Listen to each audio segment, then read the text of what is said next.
दोस्तों last year Bhopal में 12 दिसंबर 2020 को एक वैक्सीन ट्रायल हुआ था जिसमें कुछ वॉलेंटियर ने हिस्सा लिया था।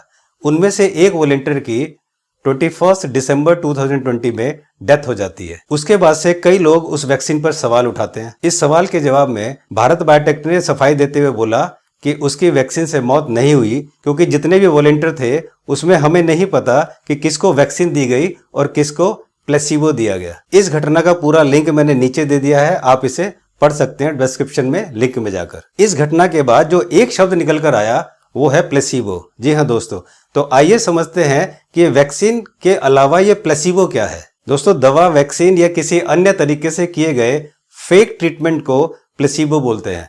जैसे आपके बदन में बहुत दर्द है और आप चाहते हैं कि डॉक्टर आपको एक पेन किलर का इंजेक्शन दे दे, लेकिन डॉक्टर क्या करता है कि इंजेक्शन में एक सिंपल पानी भर के और आपको लगा देता है और आपको बोलता है कि आपको पेन किलर का इंजेक्शन लग गया, और थोड़ी देर में आपको आराम भी आने लगता है।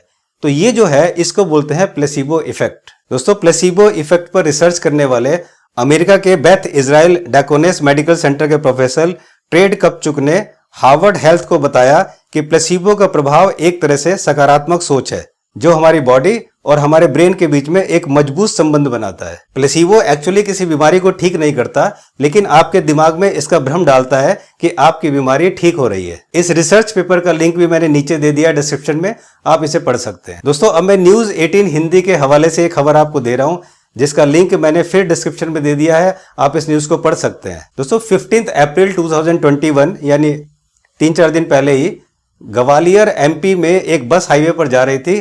वो लग्जरी बस थी। उस बस में 50 पैसेंजर्स बैठे हुए थे और एक ड्राइवर था जो उस बस को चला रहा था। दोस्तों, रास्ते में कोविड मोबाइल यूनिट तैनात थी जो कि सबका जो है टेस्ट कर रही थी।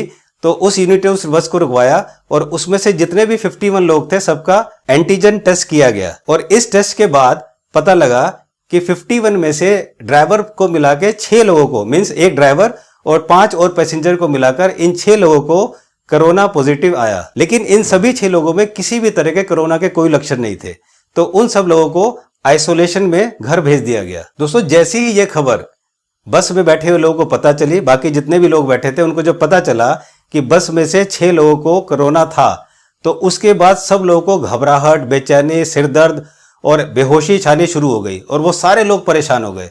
और उन सब लोगों को फिर जांच करने के बाद उन सबको भी घर भेज दिया गया कि आप घर पर जाके अपना ट्रीटमेंट कराएं। इसको बोलते हैं प्लेसिबो इफेक्ट। अब आप यहां पर देखिए कि बस में जितने भी लोग थे बहुत मस्ती से जा रहे थे, कोई दिक्कत, कोई परेशानी नहीं थी। लेकिन जैसे ही उन्हें पता चला कि हमारे पास जो आदमी बैठा हुआ था उसे कोरोना था, ये सुनते ही उनके अंदर घबराहट, बेचैनी, सरदर्द और इतनी सब परेशानियां बढ़ गई। तो दोस्तों, आप सोचिए, जब आप सुबह उठते हैं, जब आप चैनल खोलते हैं, जब आप अखबार पढ़ते हैं, तो आपके सामने न्यूज आती है कि हॉस्पिटल में इतनी डेथ हो गई, शमशान घाट में जगह नहीं मिल रही है, ऑक्सीजन के सिलेंडर खत्म हो गए, जिसको देखो वो कोरोना से परेशान है। तो ये सब सुनने के बाद आप जरूर घबरा जाते होंगे।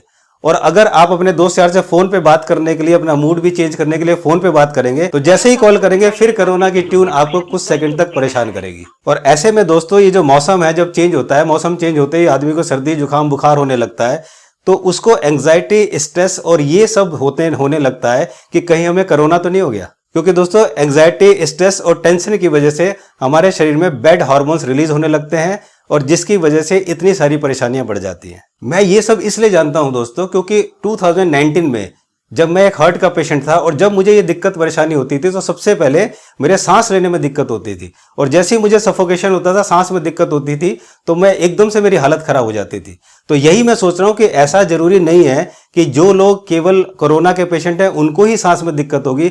जो हार्ट पेशेंट है, जो अस्थमा के पेशेंट है, जो और बीमारियों से पीड़ित हैं, उनको भी सांस में दिक्कत होती है। दोस्तों, अगर आप ध्यान देंगे तो जनवरी 2020 जब से कोरोना आया है, उससे पहले काफी सालों से हमें सर्दी, जुकाम, बुखार होता आया है, लेकिन क्या हमें कोई परेशानी हुई? क्या हम परेशान हुए? नहीं। तो इसका क्या रीजन है? क्या आपको नहीं लगता कि ये आपको प्लेसिबो इफेक्ट भी हो सकता है? तो दोस्तों, आज से आप मेरे कहने पर एक काम कीजिए। अगर आपको अच्छा लगे तो मेरी ये सलाह जरूर मानना कि आज अगर आपको कोरोना बोलना हो तो कोरोना की जगह आप बोलो जुबू खासा। जी हाँ दोस्तों, जुबू खासा। जू मीन्स जुखाम, बू मीन्स बुखार, खा मीन्स खांसी और सा मीन्स सांस में दिक्कत। तो अगर किसी को इस तरह के सिम्टम्स आते हैं तो आप बोलो क्या तुझे जुबू खांसा हो गया है? आप अगर ये ना बोलें कि आपको कोरोना हुआ है, इसकी जगह आप बोलें कि आपको जुबू खांसा हो गया, तो दोस्तों आप करके देखिए, आपको जरूर राहत मिलेगी और शायद आपको डर लगना काफी हद तक कम होगा। इस वीडियो को अपने दोस्त यारों में, परिजन में शेयर जरूर करें ताकि इस देश के लोगों का कुछ भला हो सके और कुछ मैं उनका डर निकाल सकूं। तो दोस्तों जल्दी मिलता हूं एक नई इंफॉर्मेशन के साथ जो आपको हमेशा एक राहत देगी, लेकिन तब तक आपसे निवेदन है कि आप सतर्क रहिए और स्वस्थ भी रहिए। नमस्कार।